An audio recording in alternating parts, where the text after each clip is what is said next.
Hello everyone, welcome to our channel all exam preparation. तो friends, जैसा कि आपको पता है कि अपने बार्क वर्क असिस्टेंट की तैयारी कर रहे हैं।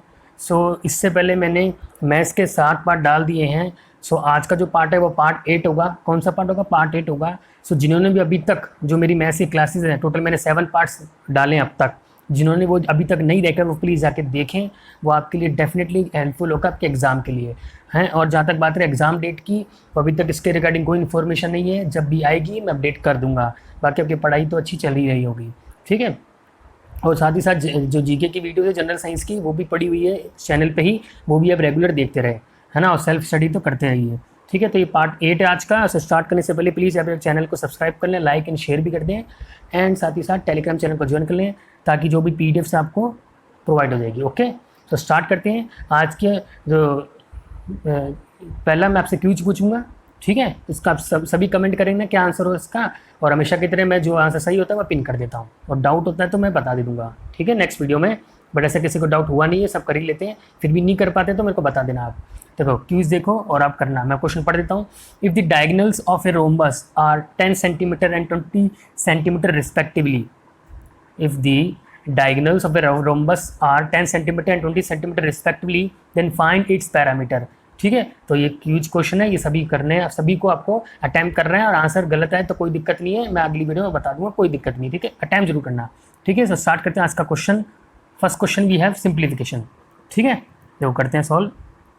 हाँ, ये सिंप्लीफिकेशन है। मैं ज़्यादा एक्सप्लेन बताऊँगा नहीं, बस सीधा करूँगा ना, क्योंकि ये सभी कर लेंगे। ये मैं हमेशा ही क्यों कराता हूँ, ताकि सिंप्लीफिकेशन क्वेश्चन आपके हमेशा एग्जाम में पूछा जाता है, बार के एग्जाम में, तो ये मैं इसलिए कराता हूँ। देखो सीधा सीधा आपको क्या करना है क्वेश्चन में कि ये क्या लिखा है। देखो ये 7 है, 7 इंटू, अब ये रूट 16 है। देखो इसको आप पहले हटाओ, ये मतलब नहीं। अब ये दिख रहा है, इसको क्या लिखेंगे आप, इसको क्या लिखेंगे, ये है 16 की पावर 1/4। ओके, 16 की पावर 1/4, इट मीन्स क्या हो जाएगा 2 की पावर 1/4। 2 की पावर 1/4, ये 4 से 4 कट जाएगा। तो कुल मिला के यहाँ पे ये अगर मैं इसको रफ कर दूंगा तो क्या बचेगा मेरे पास, 2 - 1। ओवरऑल क्या बचेगा मेरे पास, 2 - 1। ओके, और यहाँ पे 7 इंटू 2 था। डिवाइड में ये बात करूँगा, इसका क्या है, ये 2 का क्यूब है, तो 2 का क्यूब हो जाएगा, ये कट जाएगा तो ये 2 - 1 हो जाएगा, ठीक है। तो पता लगता है ना, ये ऑफ आ गया यहाँ पे।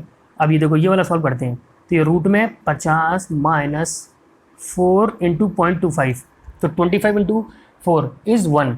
तो कुल मिला के ये आपके पास क्या हो जाएगा, अगर मैं बात करूँ, ये हो जाएगा आपका 1। क्या हो जाएगा 1। ओके, तो कुल मिला के ये रूट में पूरा, तो कुल मिला के रूट पर 49 हो जाएगा, और 49 का रूट में क्या होगा, ये 7 हो जाएगा, है ना। तो मैं पूरा रब करता हूँ। कुल मिला के आपको बात बताना चाहिए कि ये जो चीज़ है आपकी, ये तो आ गई आपकी व्हाट 49 7, ये ऑफ था, ठीक है। और ये क्या आ गया आपकी 1, ठीक है। तो 1 इंटू 7, ये 7 आ गया यहाँ पे, तो आपका ये वाला पार्ट में तो 7 आ गया। और यहाँ क्या आया था आपका 7 टू द, ये यहाँ पर 2 - 1, यहाँ भी 7 आया था। 7 डिवाइड बाई 7 क्या होगा, 1 will be the answer. Okay, 7 divide by 7 बना देगा, ठीक है। तो ज़्यादा मैं बता नहीं रहा, ये सब कर लेंगे क्वेश्चन, है स्टिल मैं कराता हूँ, क्यों, ताकि प्रैक्टिस हो आपकी, ठीक है। चलूँ आगे, मतलब ये वाला पार्ट आपका क्या आ जाएगा, 7 आ गया पूरा कट पिटा के, और ये वाला भी ये 2 - 1 हो जाएगा 1, तो 7 इंटू 1 ये 7, तो 1 आज का आंसर हो जाएगा, ठीक है। चलूँ आगे, move on to next one. Next question we have, हाँ ये पढ़ते question. In an alloy zinc and copper are in the ratio 1:2। In the second alloy, the same elements are in the ratio 2:3. If these two alloys are mixed to form a new alloy, in which elements in the ratio 5:8, the ratio of these two alloy in the new alloy is। ठीक है, अच्छा question है, थोड़ा बड़ा है पढ़ने में, but ये इजी क्वेश्चन है, ठीक है। बड़ा है थोड़ा, पढ़ने में इजी है क्वेश्चन को सीधा करना है। इसमें ये एलिगेशन क्वेश्चन है तो सीधा करना है। चलो करते हैं। देखो देखो क्या करना है आपको, यहाँ पे जिंक, अब देखो यहाँ पे जगह नहीं है, मैं यहाँ पे लिख देता हूँ जिंक, और ये कॉपर है, ठीक है। जिंक एंड कॉपर है। अब ये 1:2 दे रखा है, ये 1:2, तो इसको अब एलिगेशन सबको पता होगा ना, तो 1:2 तो ये 1/3 लिख दिया मैंने इधर। और कॉपर का रेशियो क्या आपका 2/3, तो 2/5 हो जाएगा इधर तो आपका, है ना।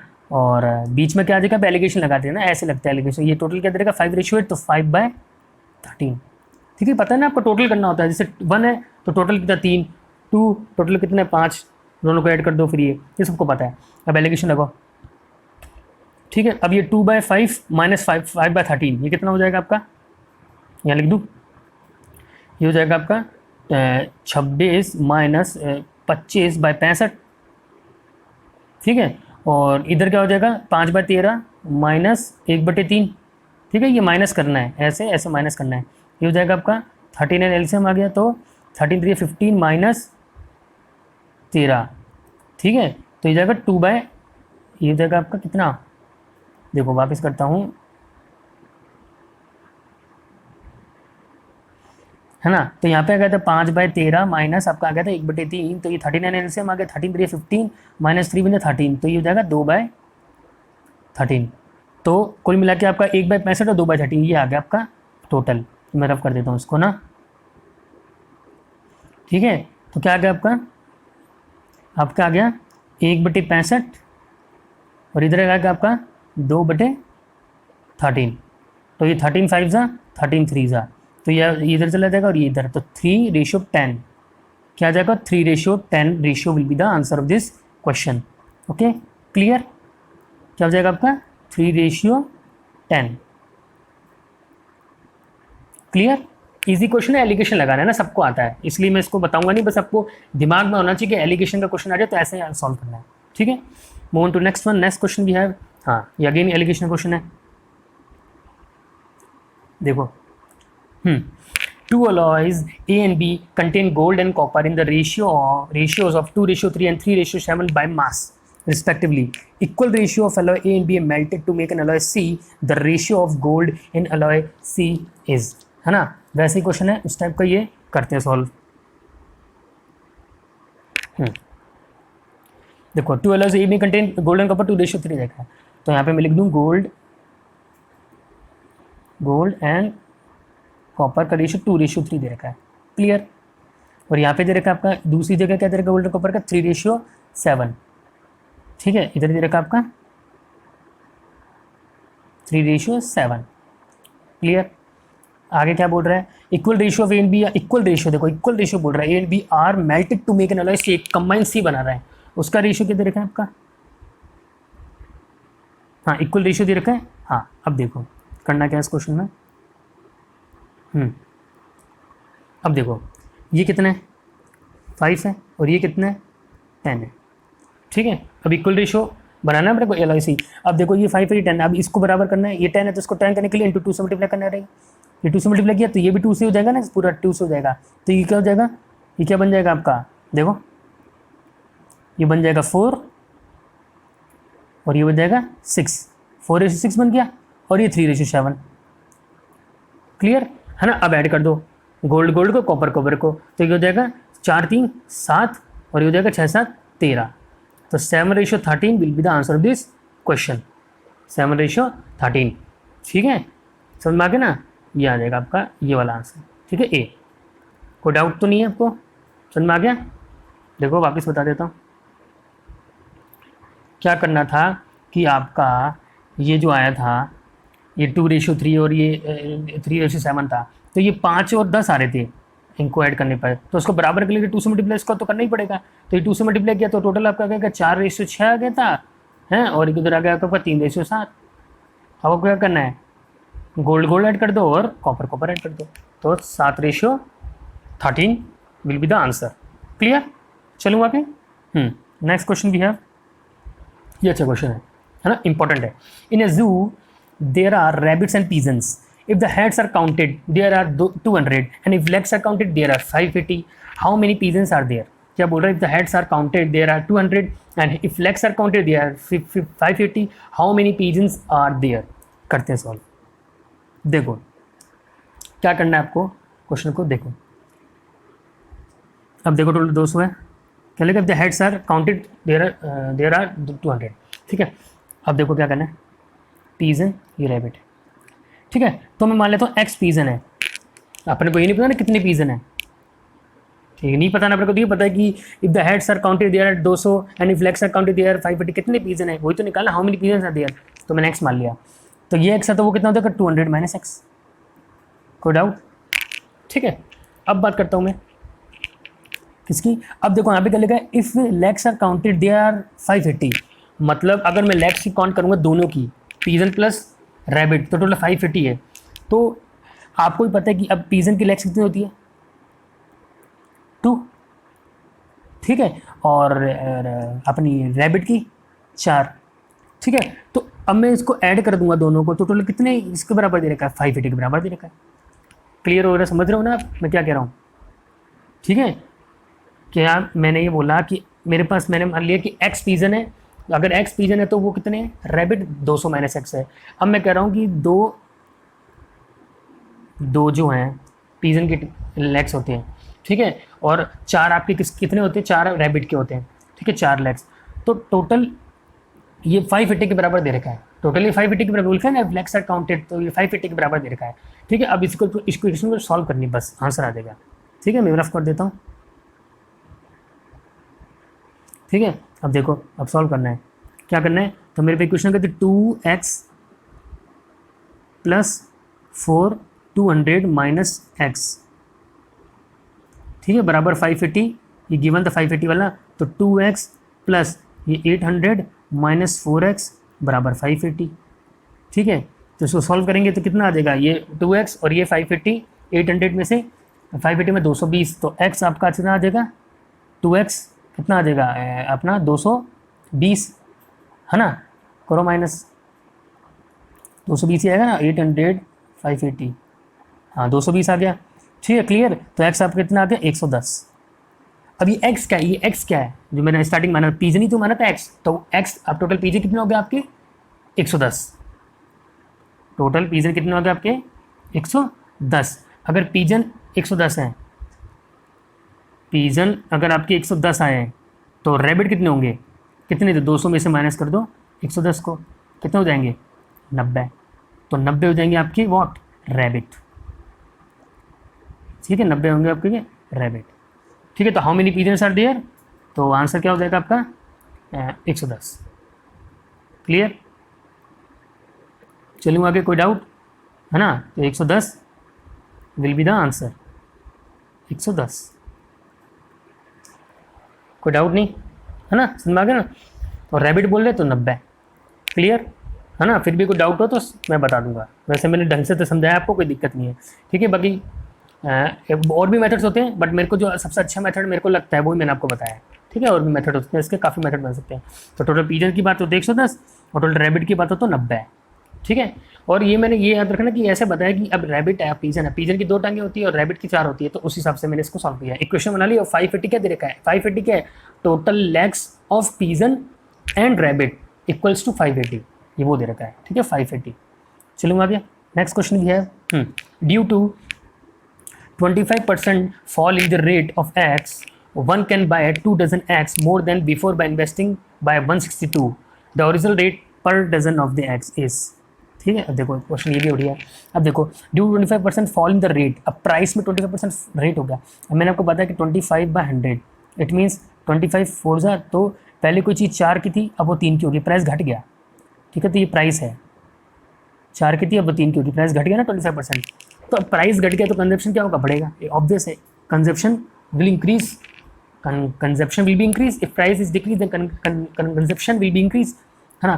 तो ये हो जाएगा 3:4, क्लियर, 3 से 4 हो जाएगा, रेशियो नहीं 3 से 4 हो जाएगा, ठीक है। अब ये 3 से 4 हुआ, इसके डिफरेंस जो हो जाएगा 1 दे रखा है। अब इसी की वैल्यू कितनी दे रखी है उसने, 2, बोलो ना 1 कैन बाय 2 डजन एक्स मोर, उसी की वैल्यू दे रखी 2, तो 1 की वैल्यू 2 दे रखी, तो इंटू 2, तो इसकी इंटू 2 हो जाएगी, तो ये हो जाएगा 6। ओरिजिनल निकालना है ना, ओरिजिनल यहाँ पे लिखा ओरिजिनल, इसलिए मैं इसको 2 से कर रहा हूँ, तो ये हो जाएगा 6 हो जाएगा, ठीक है। देन बिफोर बाय इन्वेस्टिंग 162, अब 6 की वैल्यू 162 रखी है, ठीक है, इसको मैं रफ कर देता हूँ, ठीक है। ये आप मैं इसलिए बता दूँ कि जगह कम पड़ती है, बाकी आप थोड़ा पीछे करके देख लेना। तो 6 की वैल्यू कितनी दे रखी है आपकी,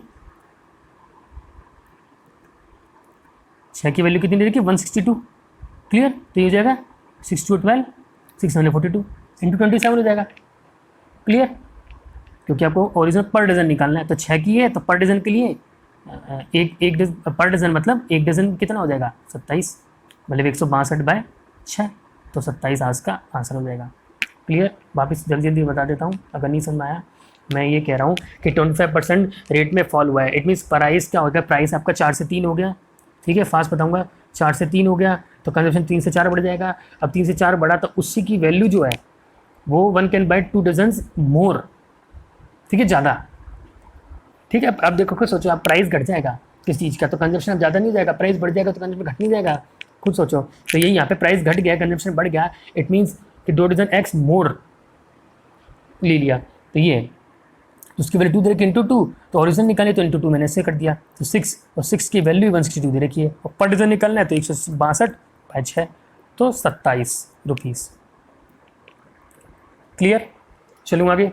नेक्स्ट क्वेश्चन वी हैव, हाँ, 4% of selling price of an article is equal to 5% of its cost price. Again, 20% of the selling price is rupees 120 more than 22% of its cost price and ratio of cost price. अब देखो ये question मैंने क्यों डाला, ये question ये क्या confusing था। अब देखो पढ़ो question, 4% of selling price of an article is equal to 4% of selling price of an article, मतलब 4 SP equal CP of 5 CP, ठीक है। अब मैं रेशियो निकालूंगा SP अपॉन CP, तो क्या हो जाएगा आपका 5/4, ठीक है,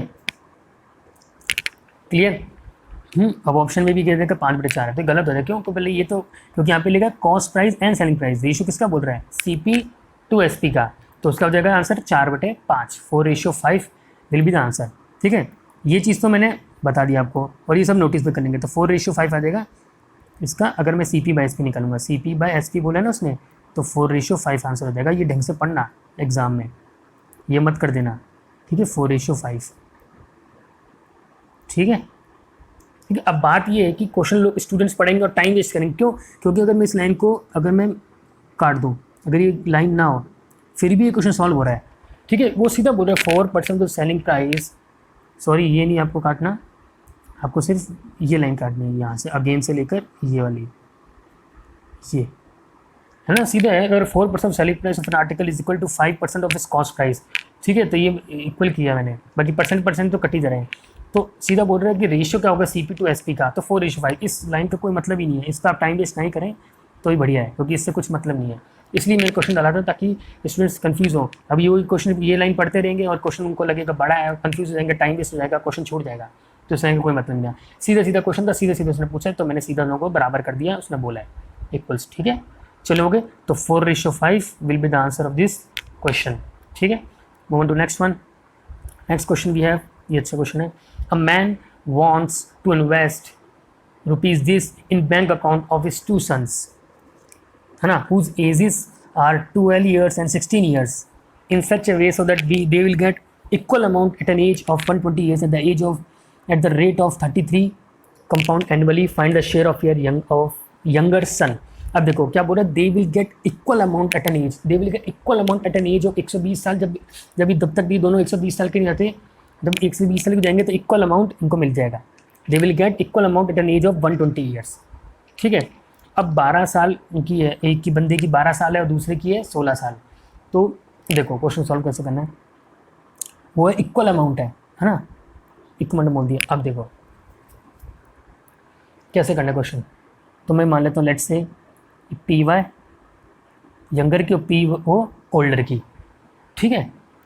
अब अमाउंट क्या बोल रहा है, इक्वल बोल रहा है, अमाउंट का फॉर्मूला क्या होता है, प्रिंसिपल 1 + R/100 की power T equals to, same यहाँ पे भी 1 + R/100 की पावर T, क्योंकि वो अमाउंट इक्वल बोल रहे हैं, इक्वल अमाउंट है बोल रहे हैं ना, और ये 12 साल और ये 16 साल, ठीक है। अब जब वैल्यू पुट करो, पहले इसको अब करता हूँ पहले, अब वैल्यू पुट करो, वैल्यू कैसे पुट करेंगे, देखो अब मैं करता हूँ कि PY 1 + कितना दे रखा है 1/3, क्योंकि देखो 33% रेट दे रखा है, 33 1/3, पता ना परसेंटेज वैल्यू 1/3 होता है, तो 1/3 की पावर यहाँ खेल है टाइम। अब टाइम 12 साल को 120 में क्या है, देखो 120 - 12, इट मीन्स व्हाट, 108 साल लगेंगे इसको 108 साल लगेंगे, क्लियर। और इक्वल्स टू मैं ये सेम लिख दूंगा, मैं PO 1 + 1/3 की पावर 120 - 16, है ना। तो इसको कितने लेंगे 104 साल, मतलब इसको 108 साल लगेंगे, इसको 104 साल लेंगे। इतने जब इन दोनों के इतने साल हो जाएंगे तब इन दोनों का अमाउंट इक्वल हो जाएगा। बोल रहे हैं ना equal amount in age of 120 साल, क्योंकि 12 साल है इसकी 16 साल है ना। तो इसको 108 साल लगेंगे और इसको 104 साल लगेंगे, तब दोनों का अमाउंट ये बराबर इक्वल इक्वल पे आ जाएंगे दोनों। क्लियर है ना। यहाँ पे ये कोई याद है कि टाइम है, क्योंकि मैंने अमाउंट बोला है ना अमाउंट बराबर है, तो मैंने फॉर्मूला लगा प्रिंसिपल 1 + r/100⁻t, टाइम कितना लग रहा है। तो उसको 100, क्योंकि 12 साल तो ही, कितने साल लगेंगे इसको 108 साल, उसको लगेंगे 104 साल। तो दोनों का मैंने क्या किया अमाउंट बराबर कर दिया। ठीक है, हम इसको, ठीक है अब देखो, ठीक है। तो 1 प्लस, अभी 1 + 1/3 था, तो P/4/3, 1 + 1/3 4/3 होता है 108। इधर में क्या था PO ओल्डर का 4/3 104।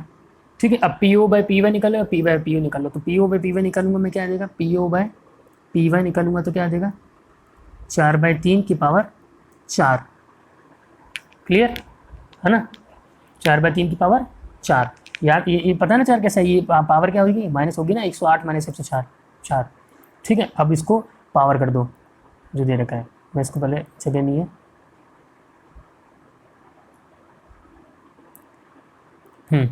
अब क्या होगा अपने पास आ गया था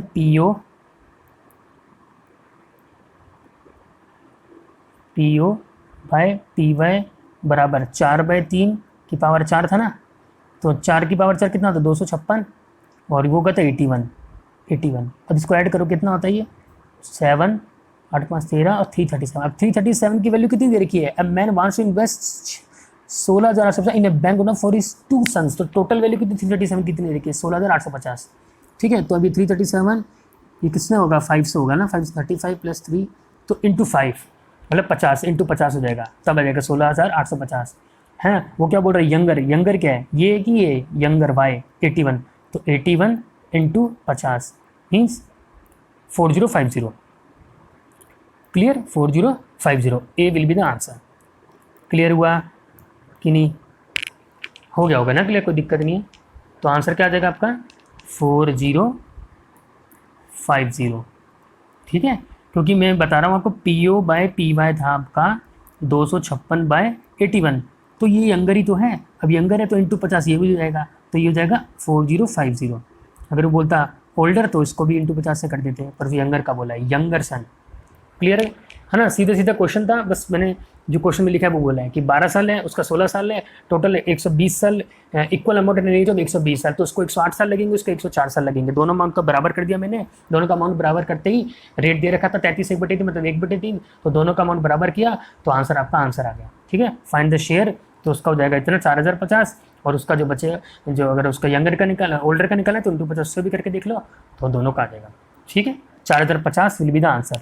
चलूँ आगे, फिर भी कोई क्वेश्चन समझ में आए तो पूछ लीजिएगा। ठीक है, और टेलीग्राम चैनल ज्वाइन कर लो, लाइक और शेयर जरूर कर दो। ठीक है, और ज़्यादा से ज़्यादा लोग वीडियोस देखें प्लीज़ स्टूडेंट्स, आप लोग है ना, कि सारे अच्छे क्वेश्चन हैं आपके एग्जाम में पूछेंगे। हाँ, नेक्स्ट क्वेश्चन पढ़ते हैं।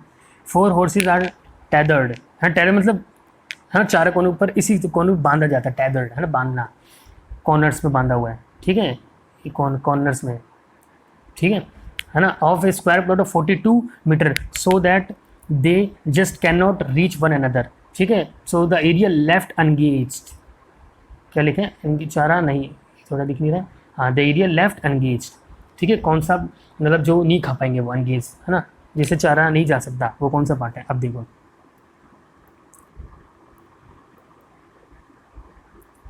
अब डायग्राम बनाते हैं। देखो क्वेश्चन क्या कह रहा है, ये स्क्वायर है, ठीक है, अब ये कोना है ना यहाँ पे,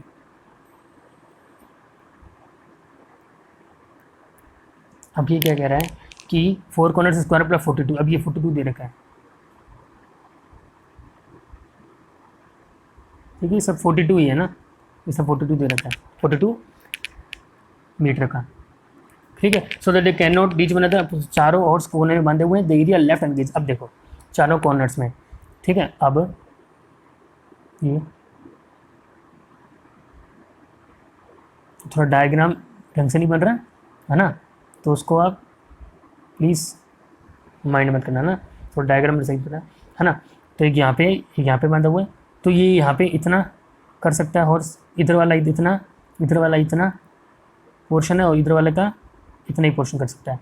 अब वो क्या बोल रहा है, द एरिया लेफ्ट एंगेज, मतलब आपको ये निकालना है, क्या निकालना है आपको, ये वाला पार्ट निकालना है जो वो नहीं खा पाएंगे, ठीक है, ये निकालना है, ये वाला एरिया समझो, ब्लू कलर कर रखा है मैंने, ये निकालना है, ठीक है। अब देखो कैसे करना है सॉल्व।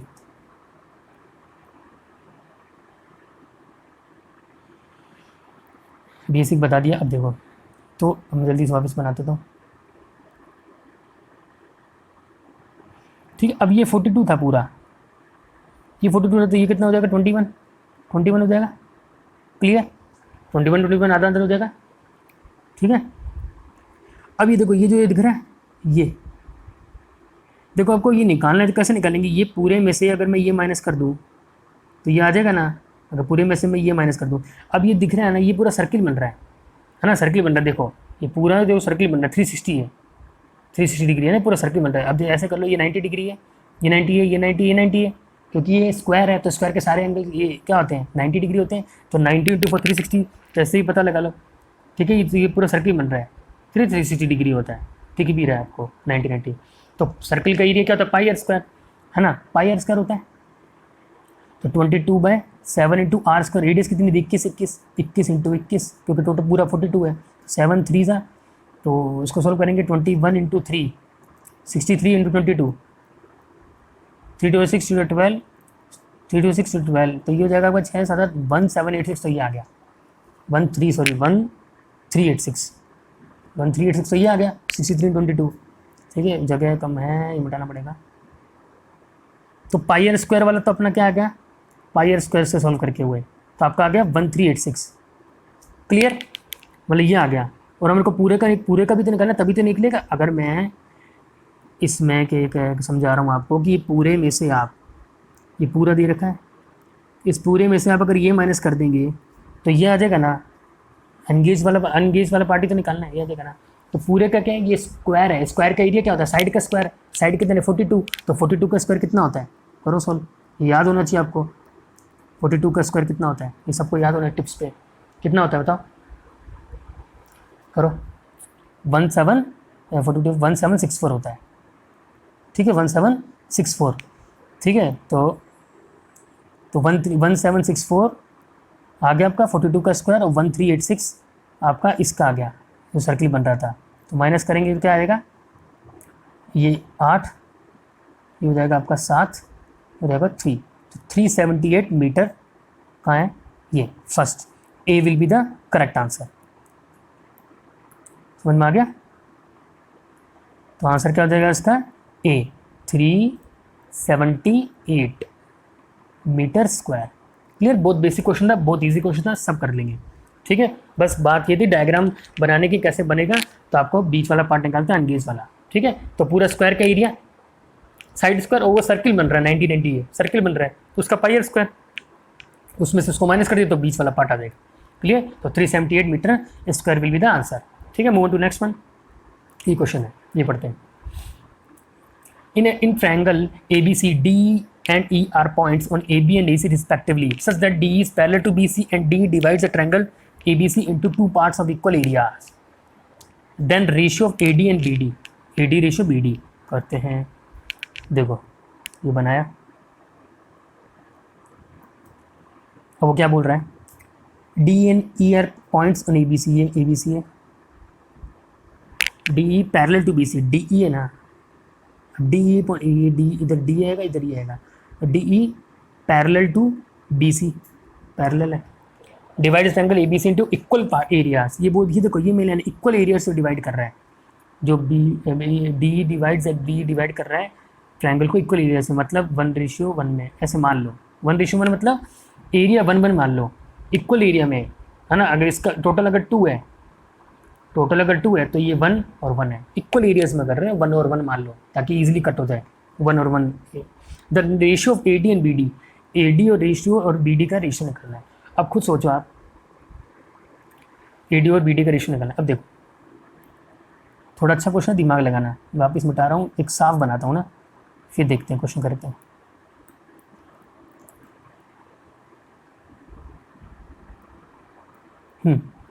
अभी ये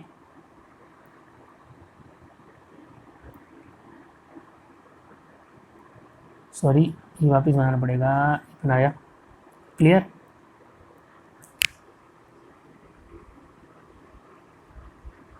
ठीक है, तो ये ए बी सी जा था आपका और ये डी ई था।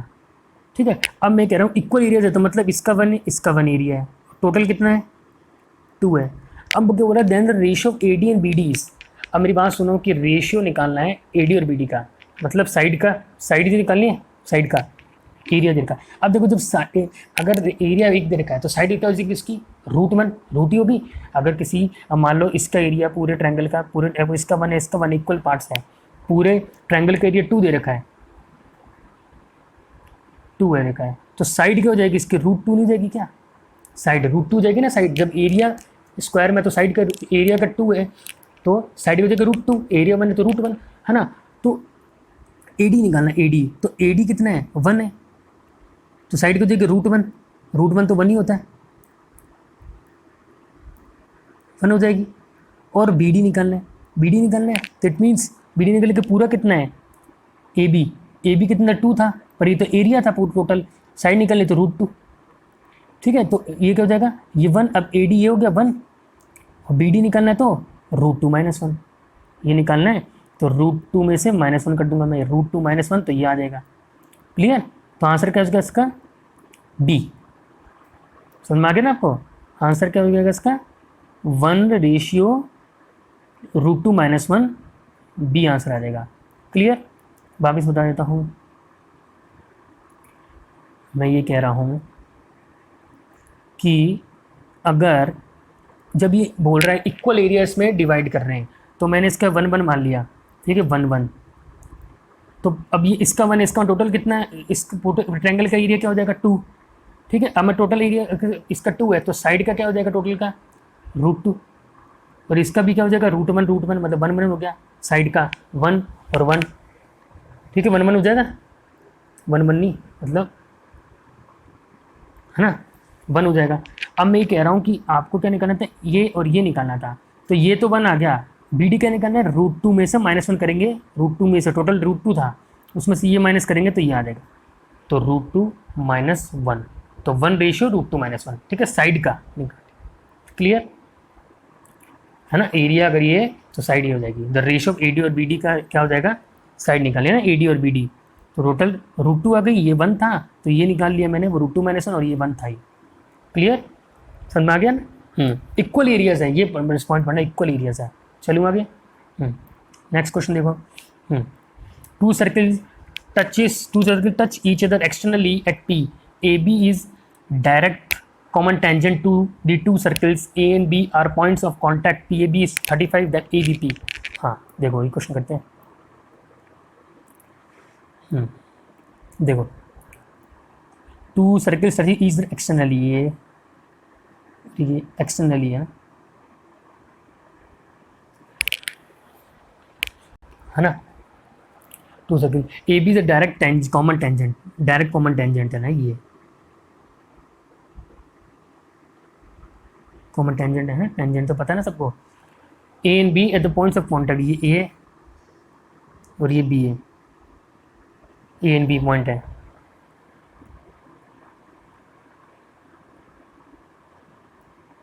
ये पॉइंट हो गया, ये बी पॉइंट हो गया। क्लियर। आगे एंड क्या दे रखा है? ये P A B, angle P A B दे रखा है, पी ए बी। और क्या दे रखा है? A and B are points external P, यहाँ ये पी दे रखा है, इसी पे तो हो रहा है, ये पी दे रखा है, तो पी ए बी, ये पी ए बी दे रखा है, तो ये भी टच ही कर देते हैं। तो पी ए बी आपको इतना जाएगा 35, तो निकालना क्या आपको? ए बी पी मतलब ये निकालना है। अब देखो प्रॉपर्टी पता होनी चाहिए आपको। ठीक है, मैं अलग से बताता हूँ। प्रॉपर्टी पता होना चाहिए कि जब भी कोई सर्किल होता है, जब भी कोई सर्किल है, ठीक है, तो दो टेंजेंट मीटअप हो रहे हैं, तो ये और ये बराबर होते हैं। समझ रहे हो? मतलब ये कह रहा हूँ मैं कि मान लो ये टेंजेंट है, ये मेरा सर्किल है, और ये दो टेंजेंट, देखो ये सर्किल है और यहाँ पे दो टेंजेंट मीटअप हो रहे हैं, है ना, टेंजेंट है ना, तो ये और ये बराबर होते हैं। समझ रहे हो? ये और ये, से ये और ये बराबर होते हैं। क्लियर, ये प्रॉपर्टी पता होना चाहिए। तो इस हिसाब से इसको रख पढ़ता हूँ। इस हिसाब से आपके पास क्या हो गया कि ये हो मिट गया, सॉरी, वापिस से करना पड़ेगा ना।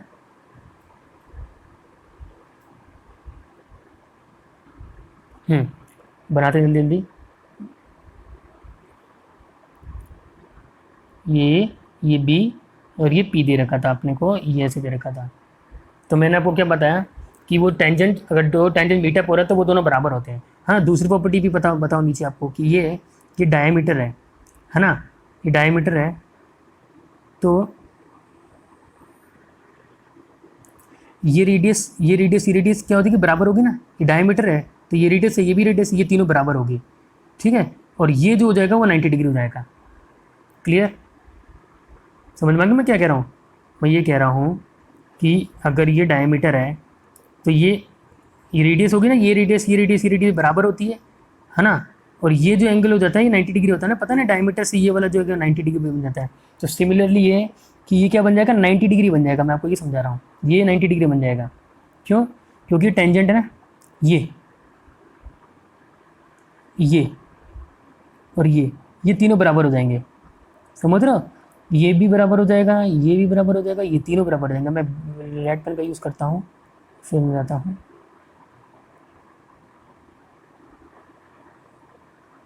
ठीक है, तो मैं ये बता रहा था कि ये और ये तीनों बराबर हो जाएंगे, बराबर हो जाएंगे, है ना। अब ये आपको 35 दे रखा था और ये 90 दे रखा था, तो ये निकल जाएगा आपसे। तो 90 और 35 कितना होता है, 125। और 180 में से 125 माइनस कर दूंगा तो क्या आ जाएगा आपका, ये हो जाएगा आपका 7 में कितना हो जाएगा बताओ, 7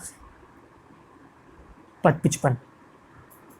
ठीक है, क्लियर, समझ में आ गया ना। इजी क्वेश्चन था, बस ये थोड़ा लिखा नहीं जा रहा, बस वो दिक्कत है। तो ये 10, ये 5 और ये 55। ठीक है, तो 55 इसका आंसर हो जाएगा। क्लियर आप सभी को, 55 इसका आंसर हो जाएगा बी।